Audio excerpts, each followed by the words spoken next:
Yang kontranya pula, dia akan kata, ustazah tu mati jatuh dekat pasar malam tu, bawa bembek-bembek makanan, macam orang tak puasa je. Bembek makanan macam tak puasa.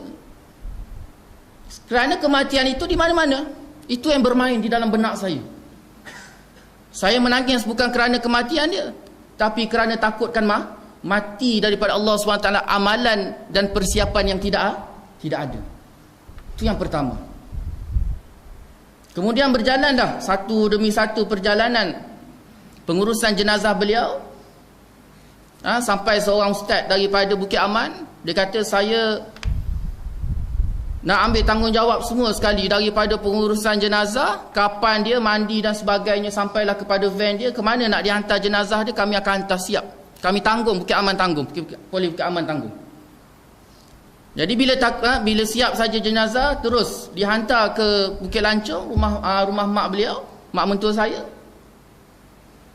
Perjalanan yang di-escort. Jenazah di hospital tadi saja setengah jam daripada kematian beliau tu dah penuh saja. Bermacam-macam kata perkara yang bermain di fikiran saya. Persoalan yang pertama tadi mengenai kematian. Persoalan yang kedua, orang terlalu ramai.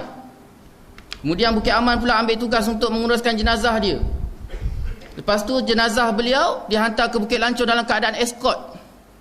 Di-escort jenazah macam VIP.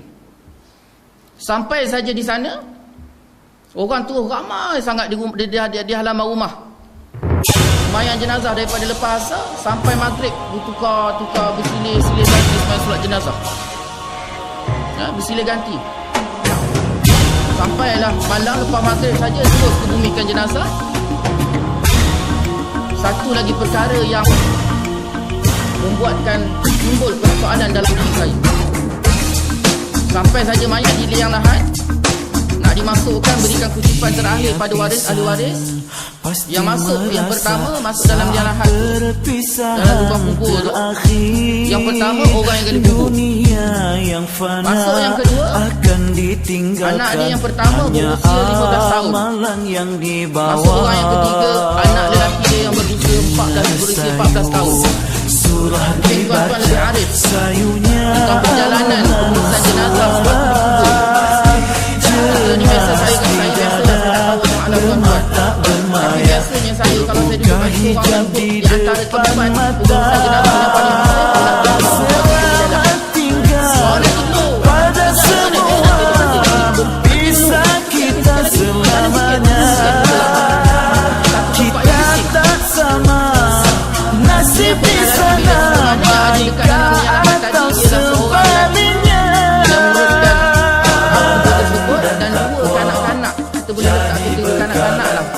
orang kata budak-budak 15 dengan 14, anak dia tak besar pun, besar. Budak umur 15-14 ni, kalau orang Melayu kita, orang Malaysia ni, boleh kategori tak gagah lah. Bukannya macam orang Indonesia, macam orang Arab, umur 14-15 besar. Rebah bersemadi sendiri, mengharap kasih anak dan istri. Apa mungkin pahala dikiri, beban sepi, luas usaha, soal bicara terus bermula. Sesal bangsa tak berguna lagi, hancurlah jasad di mama bumi. Bisa sudah segalanya, yang tinggal hanyalah kenangan. Diiring doa dan air mata yang pergi takkan kembali lagi. Ceritakan bahawa semalam solat jenazah sampai 2,000 lah Johor Bahru, di Jakarta, di Medan, sampailah kepada Arab Saudi. Apa yang bermain dalam fikiran saya, kemuliaan yang Allah Ta'ala berikan pada mayat. Kita jangan pandang dia seorang artis. Hati manusia pada semua, walaupun dia macam mana dia sekalipun, kalau kata Allah Ta'ala menghilangkan kematian dia, mana mungkin orang dapat menghilangkan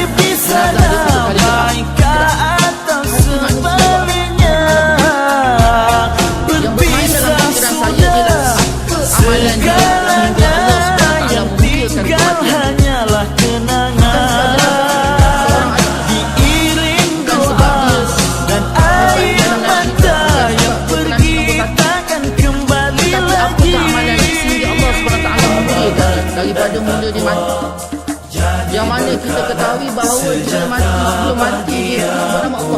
Allah, dengar semua dengar. Semua jatuh tak sedangkan diri. Itu saja kita dah nampak. Yang mana Nabi SAW dalam sabda beliau, bila tika mana seorang anak Bani Adam mati menyebut kalimah Allah ataupun la ilaha illallah, maka syurga baginya. Bukan mudah, kerana itu adalah sempadan di antara kehidupan dunia dan kehidupan akhirat. Dan ketika itulah syaitan akan memainkan peranan sebaik-baiknya. Waktu dunia ni tak berapa sangat, tapi waktu mati di antara sakaratul maut tersebut, itulah syaitan akan memainkan peranan yang paling terbaik. Tetapi alhamdulillah Allah Ta'ala muliakan beliau di akhir hayat beliau dengan menyebut nama Allah. Sampailah kepada pengurusan jenazah, sampailah kepada kematian beliau, sampailah seluruh dunia menyambut kematian, mengucapkan takziah sehingga hari ini. Baru-baru ni saya dapati ucapan takziah daripada Saudi melalui blog-blog di Saudi. Saya kata apa yang hebat sangat? Jangan kita pandang pada hati. Kalau hati tadi Allah Ta'ala tak gerakkan, ia tak akan berlaku. Saya tanya satu demi satu, seorang demi seorang, sahabat-sahabat dia, sampailah kepada kakak ipar, isteri dia, rumah dia sendiri, apa amalan dia. Bila ditengok, dia kata, yang kami tahu satu saja, selain daripada muamalah dia sesama manusia, yang sering kali dia senyum, wallahu alam, mungkin tuan-tuan pernah muamalah dengan dia, yang tak muamalah dia tak apa baik, wallahu alam, saya tak tahu. Tapi orang yang terdekat dengan dia, cerita yang pertama sekali muamalah dia yang baik, dia tak pernah marah, senyum saja. Senyum tu bagi dia memang pakaian dia. Yang kedua, sibuk macam mana pun, abang ipar saya ni jenis dia memang biasa balik pukul 2 pagi, pukul 3 pagi, sehingga kan kita boleh dapati pada Dada Akbar menceritakan bahawa isteri dia cerita saat-saat akhir dia, malam tu dia kata bukan tak pernah terjadi dalam orang kata hubungan rumah tangga dia, tapi jarang-jarang abang ipar ni boleh bawa isteri dia pergi makan malam berdua. Satu perkara yang jarang sangat terjadi di antara kami. Tapi malam tu dia kata Ustaz Asri ni bawa dia pergi makan sama berdua, menunjukkan memang dia terlalu jarang ada kat rumah. Tapi sahabat-sahabat dia dengan rumah dia kata sibuk macam mana pun dia ni, dia tidak pernah tinggal setidak-tidaknya 2 rakaat solat tahajud. Terkejut saya.